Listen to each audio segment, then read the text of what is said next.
नमस्कार मंडळी, कसे आहात? मजेतच असाल तर आता बनवते इथे बटाटा फ्लावरची भाजी. आता बटाटा आणि फ्लावर बारीक कापून घेतलेला आहे, कढईमध्ये तेल टाकून घेतलेलं आहे. तर त्याच्यामध्ये ना हा धुवून घेतलेला बटाटा आणि फ्लावर ॲड केलेला आहे, बारीक कापून घेतलेला आहे. ह्याच्यासाठी आहे कारण आहे ना आपल्याला ना हा असा शिजवून घ्यायचा आहे तेलावर, जेणेकरून हा पटकन शिजेल आणि आपली भाजीसुद्धा लवकर होईल. आता इथे ना मी ओलं खोबरे घेतलेलं आहे, हे बघा असं कापून घेते. असं मोठे मोठेच पीस आहेत आणि ह्याची जी मागची काळी बाजू आहे ना आपलं ते काढून घेतलेलं आहे. आणि त्याच्यानंतर ह्याच्यामध्ये मिरची आणि लसूण टाकून आहे ना मिक्सरला ग्राइंड करून घेतलेलं आहे. त्यानंतर आता भाजीमध्ये ना मी मीठ ॲड करून घेणार आहे, हळद ॲड करून घेणार आहे. म्हणजे बेसिक मसालेच टाकणार आहे, जास्त काही नाही, फक्त मीठ आणि हळद टाकून घेतलेलं आहे.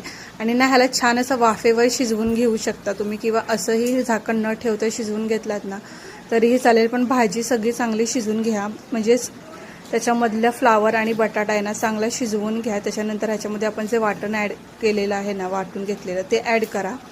आणि ह्याला आहे ना थोडासा पाण्याचा हपका मारा, म्हणजे थोडंसं पाणी शिंपडा त्याच्यावरती.